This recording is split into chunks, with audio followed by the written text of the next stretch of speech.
Hello friends. आज मैं आपके साथ में एक 69th बीपीएससी में सेलेक्टेड कैंडिडेट की ओरिजिनल चेक कॉपी शेयर कर रहा हूं, जिससे आप आइडिया ले सकते हैं बीपीएससी में एक्चुअल कॉपी चेकिंग कैसे होती है। ये मेरे फ्रेंड है, 69th में सेलेक्ट हुए हैं। इनको GS1 में टोटल स्कोर 179 था, जो कि काफ़ी अच्छा स्कोर है। अब अपन लोग ईच एंड एवरी क्वेश्चंस को डिस्कस करते हैं, कैसे कॉपी चेक बीपीएससी में करते हैं। तो ये इनका क्वेश्चन नंबर 1 है, जिसमें इंडियन काउंसिल एक्ट 1892 के बारे में पूछा गया था। तो आप इस वीडियो को पॉज करके रीड कर सकते हैं। इन्होंने जो भी मेजर प्रोविजंस थे वो यहाँ पे लिखे हैं। ये 8 मार्क का क्वेश्चन था।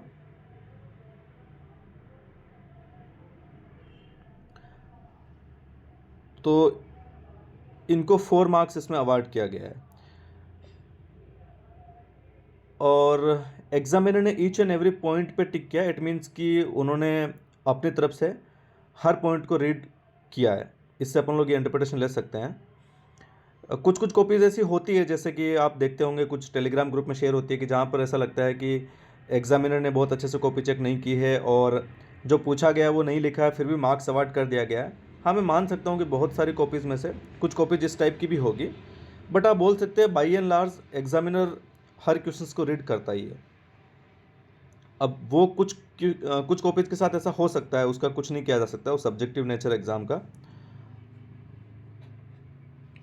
संथाल अपराइजिंग के बारे में था। इन्होंने यहाँ पर संथाल होल वर्ड यूज़ किया है, और जितने भी कीवर्ड्स है वो जरूर यहाँ पर यूज़ किए हैं। सीधो, कानो, फूलो, जानो, एंड जो भी रीजंस थे वो यहाँ पर लिखा है। लैंड एलिनेशन हो गया, और इसके अलावा क्रिश्चियन मिशनरीज के रोल के बारे में भी लिखा है। फोर्स लेबर के बारे में भी इन्होंने लिखा है। एक्सप्लॉयटेशन बाय जमींदार, loss of the forest rights, displacement and loss of livelihood. तो ये सारे पॉइंट्स इन्होंने कवर किए हैं बाई एंड लार्ज।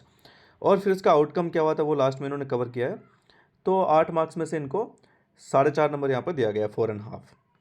तो आउटकम्स ठीक है, आउटकम्स को और बेटर कवर कर सकते थे पॉइंट फॉर्मेट में लिख के, बट ठीक है। पैराग्राफ में भी इन्होंने अंडरलाइन कर दिया, जैसे मांझी सिस्टम इन्होंने लिख दिया है, संथाल परगना बनाया गया था, संथाल टेनेंसी एक्ट पास किया गया था। तो 4.5 मार्क्स काफ़ी अच्छे मार्क्स है। फिर नेक्स्ट अपन लोग चंपारण सत्याग्रह वाला देखेंगे। ये मेरे ओपिनियन में इनको पॉइंट फॉर्मेट में लिखते तो ज़्यादा अच्छा प्रेजेंटेशन हो सकता था, बट इन्होंने पैराग्राफ फॉर्म में लिखा है। स्टिल मेजर पॉइंट कवर्ड है, जैसे यहाँ पर 3/20 वाला लिख दिया, तिनकटिया सिस्टम है। राजकुमार शुक्ला जी का नाम लिखा है, उन्होंने गांधी जी को रिक्वेस्ट किया था। तो एडमिनिस्ट्रेशन के प्रेशर के बावजूद भी गांधी जी ने वहाँ पर विजिट किया, और फाइनली एक कमेटी बनी। तो सारे मेजर पॉइंट्स इन्होंने पैरा फॉर्म में भी कवर किए हैं, बट अच्छा रहता कि इसको पॉइंट फॉर्मेट में लिखा जाना चाहिए था। फिर भी सारे पॉइंट्स कवर होने की वजह से 8 में से एग्जामिनर ने 5 मार्क्स दिए हैं। ये मेरा फ्रेंड और मैंने दोनों ने डिस्कस किया था कि इसमें 5 मार्क्स थोड़े ज़्यादा दे दिए गए, इसमें 4 या 4.5 तक दिए जा सकते थे, बट ठीक है। कभी कभी ऐसा होता है कि कुछ क्वेश्चंस में आपको लगेगा कि वहाँ पर कम मार्किंग हो गई है, तो कुछ क्वेश्चंस में ज़्यादा भी दे दिया जाता है। तो जैसा कि मैंने पहले बताया कि सब्जेक्टिव नेचर एग्जाम का, तो इस टाइप की चीज़ें होती है। और ये art and architecture modern period, ये इनका प्रेजेंटेशन डायग्राम इन्होंने बनाया, बट बहुत अच्छे से नहीं हो गया, सब इधर उधर फिट कर दिया है। तो एग्जामिनर को पढ़ने में इतना अच्छे से नहीं आ रहा है कौन सी चीज़ कहाँ पे लिखी है। जैसे यहाँ पर स्तूपा लिखा है, इन्होंने पिलर्स लिखा है। तो इसको अच्छे से अगर प्रेजेंट करते, स्तूपा और उसके साइड में डायग्राम बनाते, पिलर्स और उसके साइड में डायग्राम बनाते, तो अच्छे से रीड कर पाते, तो शायद ठीक मार्क्स मिलते हैं। यहाँ पर इनको इतने अच्छे मार्क्स नहीं मिले हैं। 7 में से आप देखेंगे तो 3.5, वैसे तो बोल सकते हैं 3.5 अच्छे मार्क्स ही है, ऐसा तो नहीं, कम तो नहीं है। ठीक है, 7 में से 3.5 मार्क्स ठीक ही मिले हैं इनको। और जैसे इन्होंने केव्स में भी एग्जाम्पल्स लिखे हैं, स्तूपा में सांची स्तूपा का एग्जाम्पल दिया है, तो ठीक है। पूरा कंटेंट इन्होंने डाला है, तो यहाँ पर 3.5 मार्क्स इनको मिल गए हैं। Next, cave paintings of eastern India in ancient period, ये इतना अच्छे से एड्रेस नहीं हो पाया था इनका क्वेश्चंस, तो यहाँ पर ये कुछ कटा हुआ भी है। एक सेकंड, इस कॉपी में कुछ इशू है। ये एवेल्यूटेड कॉपी में कुछ इशू हुआ है इनके में, तो मैं इनकी अनएवेल्यूटेड भी शेयर कर दूंगा यूट्यूब पे। कुछ कुछ क्वेश्चंस कट गए हैं इनके।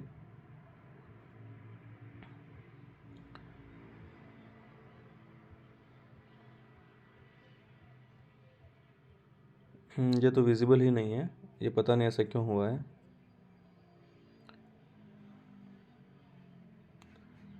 ये 16 मार्क्स मिले लॉन्ग में, अब ये पता नहीं चल रहा है कि कौन सा क्वेश्चन है। खैर, अब यहाँ पर आते हैं शॉर्ट में। ये सुप्रीम कोर्ट इंडिया का जेंडर स्टीरियोटाइप के रिलेटेड क्वेश्चन था, ये 8 मार्क का क्वेश्चन है, तो इसको आप पॉज करके रीड कर सकते हैं। इसमें से 3 मार्क्स मिले हैं। अब जैसे यहाँ पर ना एग्जामिनर को कहीं पे लगा कि रिलेवेंट कंटेंट नहीं लिख रहे हैं, तो उन्होंने रेड से भी मार्क किया, जहाँ पर रिलेवेंट कंटेंट है वो ग्रीन से मार्क किया है।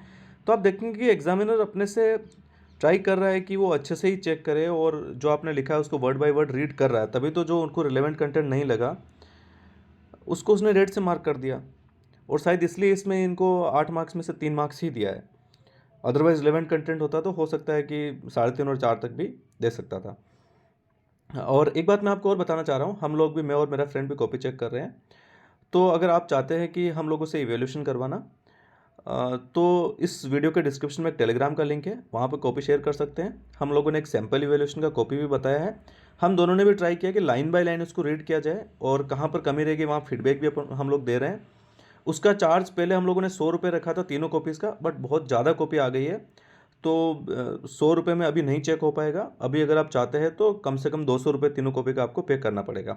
बट हाँ, जो भी चेक करेंगे वो ऐसा नहीं कि ऊपर से पढ़ के कुछ भी आपको मार्क्स बता दिया। हम लोग भी ट्राई कर रहे हैं कि लाइन बाय लाइन रीड कर रहे हैं, और कहाँ पर इररिलेवेंट लिखा है वो भी बता रहे हैं, कहाँ पर कैसे इंप्रूव कर सकते हैं वो भी बता रहे हैं। क्योंकि कुछ कैंडिडेट्स ऐसे हैं जो 71st मेंस में भी अपियर हो रहे हैं, उन्होंने टेलीग्राम पे कॉपी शेयर करने के साथ टेक्स्ट मैसेज किया, तो हम लोगों ने उनसे पर्सनली फ़ोन पे भी बात की है और उनको बताया है कि यहाँ पर आप इम्प्रूवमेंट कर सकते हैं।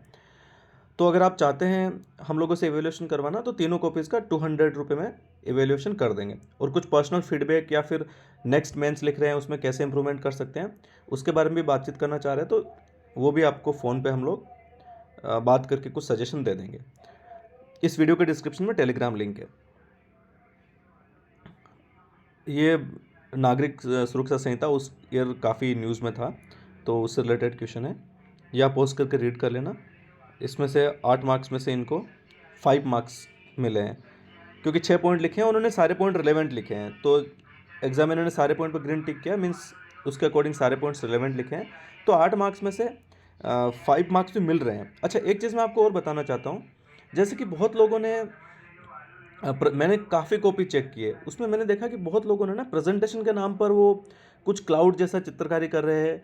ठीक है, वो आपको अगर अच्छा लगता है कर सकते हैं, बट मैं एक बात आपको बोलना चाहता हूँ कि कंटेंट, अगर आपके कॉपी में कंटेंट है तो उसको कोई चीज़ बीट नहीं कर सकती है, और अगर आपकी आंसर बुकलेट में कंटेंट नहीं है तो फिर उसके बाद आप कुछ भी प्रेजेंटेशन कर दो, कुछ भी डायग्राम बनाओ, उसका वो इम्पेक्ट नहीं आने वाला है। तो अगर कंटेंट है, उसके बाद में अगर आप कुछ और एड ऑन करना चाहते हैं तो well and good, but first priority आपको कंटेंट को ही रखना है। एंड सेकंड चीज़, प्रेजेंटेशन के नाम पर खाली बॉक्स बना देना या कुछ क्लाउडी वैसा बना देना, उससे कोई बहुत सिग्निफिकेंट इफेक्ट नहीं आएगा। जहाँ पर रिलेवेंट चीज़ है, लेट्स से कि आप ज्योग्राफी का आंसर लिख रहे हैं, जैसे इस बार विंटर मानसून का था, तो वहाँ पर आप दिखाएंगे वेस्टर्न डिस्टर्बेंसेस मैप पे, रिटर्निंग मानसून दिखाएंगे, तो उससे प्रेजेंटेशन पे इफेक्ट आएगा और वहाँ पर वैल्यू ऐड हो रही है, तो एग्जामिनर आपको एडिशनल मार्क्स दे सकता है। बट अगर आप जनरल पॉइंट्स लिख रहे हैं और उसको बॉक्स में बंद करके लिख रहे हैं, या कुछ क्लाउड जैसा बना के वो चित्रकारी करके लिख रहे हैं, तो उससे मुझे नहीं लगता कि कोई सिग्निफिकेंट इफेक्ट आने वाला है। और मैंने एक कॉपी तो ऐसे देखी हिंदी मीडियम की, कि वो उन्होंने हर क्वेश्चंस में ट्राई किया ऐसा करने का, तो इसकी वजह से शायद उनका बहुत ज़्यादा टाइम भी खराब हुआ होगा, और उनके साइंस में शॉर्ट आंसर्स वाले कई क्वेश्चन, कई क्या मैं बोल रहा हूँ, 6 में से आई थिंक जितना मैं रिकॉल कर पाऊँ 5 क्वेश्चन उनके छूट ही गए थे, क्योंकि वो जब आप करते हैं तो उसमें थोड़ा सा टाइम तो हर क्वेश्चन में वेस्ट होता ही है। तो मैं बोलूँगा फर्स्ट प्रायोरिटी आपको कंटेंट को देनी है, फिर प्रेजेंटेशन में वहाँ पर आप मैप, डायग्राम या कुछ ऐसा बनाएं जहाँ पर रियली वैल्यू ऐड हो रहा हो। जैसे अगर आप दिखा रहे हैं कि मखाना ग्रोइंग वाला, तो उसको बिहार के मैप पे दिखाएंगे तो वो एक वैल्यू एडिशन है। जैसे मानसून वाला मैंने ज्योग्राफी में बता दिया आपको। इसके अलावा भी अगर आप संथाल रिबेलियन पे आ रहे तो वो मैप पे आप बता सकते हैं ये रीज़न था, तो वो भी एक वैल्यू एड हो रहा है। बाकी अगर आप जनरल पॉइंट्स को कुछ बॉक्स वगैरह में बंद करके कुछ ऐसा लिख रहे हैं, तो आई डोंट थिंक सो, ये मेरा पर्सनल ओपिनियन है, आप डिसएग्री कर सकते हैं, और मेरे फ्रेंड का भी यही ओपिनियन है, वो मेरे ओपिनियन से एग्री कर रहे हैं। उससे कोई बहुत सिग्निफिकेंट वैल्यू एडिशन होगा ऐसा मुझे नहीं लगता है। जैसे यहाँ पर रिलेवेंस ऑफ एक्ट लिखा है, अब जो जो पॉइंट था वो इन्होंने यहाँ पर स्ट्रेट फॉरवर्ड लिख दिया है, सारा पॉइंट रिलेवेंट है, इवेल्यूएटर ने इनको 5 मार्क दिया है। यहाँ पर आपने पीछे भी क्वेश्चंस देखे होंगे, तो अगर आपका रिलेवेंट कंटेंट है तो फिर आपको मार्क्स मिलने वाले हैं, और अगर कंटेंट रिलेवेंट नहीं है तो वहाँ पर फिर आप कुछ भी करेंगे तो उससे मार्क्स में कोई सिग्निफिकेंट इम्पेक्ट नहीं आने वाला है। तो मेरा सजेशन यही रहेगा कि अगर आप टाइम वेस्ट करके क्वेश्चंस को कंप्लीट करने की कॉस्ट पर अगर आप कुछ चित्रकारी डायग्राम ये सब कर रहे हैं तो प्लीज़ पहले आप ये ट्राई करिए कि क्वेश्चंस कंप्लीट हो जाए, उसमें रिलेवेंट कंटेंट डाला जाए। उसके बाद अगर आप मैनेज कर पा रहे हैं, फिर भी आपके पास टाइम बचता है, तो फिर आप ज़रूर करें। बट हाँ, जहाँ पर सही में रिक्वायर्ड है डायग्राम, वहाँ पर ज़रूर डालें। जैसे कि मैंने मानसून वाला क्वेश्चन था, जैसे कि वो पेनिनसुलर इंडिया वाला एक क्वेश्चन था ज्योग्राफी में लॉन्ग वाला, वहाँ पर आप ज़रूर बता सकते हैं कि ये मैप है, यहाँ पर ये रॉक सिस्टम पाया जाता है, ये माइनिंग होती है। और इसी तरह से आप जैसे मौर्यन आर्ट है तो वहाँ पर आप ज़रूर बना सकते हैं कि स्तूपा का डायग्राम बना सकते हैं, पिलर का बना सकते हैं। तो जहाँ पर डायग्राम बनाने से सही में प्रेजेंटेशन इंप्रूव होता है, कुछ वैल्यू एड होता है, वहाँ पर आप करें। बट अगर हर क्वेश्चंस में आप ऐसा सोचेंगे कि बॉक्स बनाने से, तो मेरे हिसाब से वो कोई बहुत ही सिग्निफिकेंट इफेक्ट एग्जामिनर पर नहीं छोड़ता है, अनटिल अनलेस कि उसमें कंटेंट अच्छा नहीं है। और फिर भी अगर आपके पास में टाइम है और आप मैनेज कर पा रहे हैं तब ठीक है, बट इस कॉस्ट पे मत बनाए कि क्वेश्चंस आपके छूट जाए। ये मैंने उस कॉपी में देखा तो मुझे लगा शुरू में उन्होंने काफ़ी अच्छे से लिखा था, तो कुछ क्वेश्चंस में 8 में से उनको 5 मार्क्स तक भी मिलेंगे, बट उनका टाइम इतना ख़राब हो गया कि बाद में जाके क्वेश्चन छूट गया। अब ये AI के क्वेश्चन था, ये आप पॉज करके रीड कर सकते हैं। ये अगेन 8 मार्क का क्वेश्चन था, इन्होंने अच्छे से कंटेंट डाला है, तो आई गेस इनको 5.5 मिला, 5 मार्क्स मिला, फिर हाफ मार्क्स भी दिया गया है। तो ये 4C है। तो आप ऊपर लिस्ट में चेक कर लेना, 4.5 है या 5.5 है, बट कंटेंट इनका बहुत अच्छा था। कुछ कंसर्न्स है वो भी इन्होंने लिखे हैं, दोनों साइड लिख दिया है इन्होंने, तो अच्छे से मार्क्स अवार्ड हुआ है इनको। तो इससे मैं यही बार बार मैं यही बोल रहा हूँ कि कंटेंट होना चाहिए। अगर आपके आंसर में कंटेंट है तो फिर बाकी चीज़ें सब्सिडरी है। फिर आप प्रेजेंटेशन कैसे इंप्रूव कर सकते हैं या वैल्यू एड ऑन कैसे कर सकते हैं वो बात की बात है। पहली चीज़ तो कंटेंट होना चाहिए और रिलेवेंट होना चाहिए, जो पूछा जा रहा है वो आप लिखो। मैंने कॉपी चेक करते हैं, बहुत सारे कॉपीज में देखा कि लॉन्ग आंसर में पूछ कुछ और रहे हैं, लिख कुछ और रहे हैं। अब जैसे ग्लोबल वेज रिपोर्ट है, यहाँ पर इनके पास बहुत अच्छा कंटेंट नहीं था, बट इन्होंने जनरल पॉइंट जनरेट करके भी इस क्वेश्चन को मैनेज कर लिया, और शायद आई गेस इनको 3 या ऐसे ही कुछ 4 मार्क्स मिले होंगे इसमें से। ये कुछ कॉपी में इशू हुआ है, तो मैं अनचेक कॉपी भी इनकी अपलोड कर दूंगा।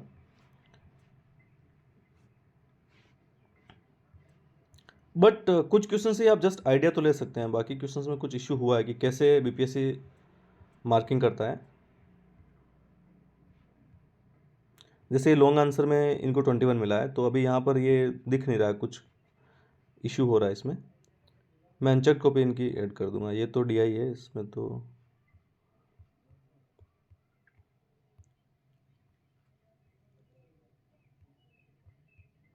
अच्छा, DI में जैसे कुछ लोग बोलते हैं स्टेप मार्किंग होता है या नहीं, जैसे इनका ये क्वेश्चन रॉन्ग था तो इनको यहाँ पर 4 मार्क्स मिला है। तो इट मीन्स कि स्टेप मार्किंग भी होती है DI में। अगर आपने स्टेप्स लिखे हैं और कहीं पे जाके फाइनल आंसर नहीं आ रहा है तो ऐसा नहीं कि आपको 0 अवार्ड कर दिया जाएगा। जैसे यहाँ पर आप देख सकते हैं स्टेप मार्किंग हुआ है इसमें। वीडियो देखने के लिए थैंक यू।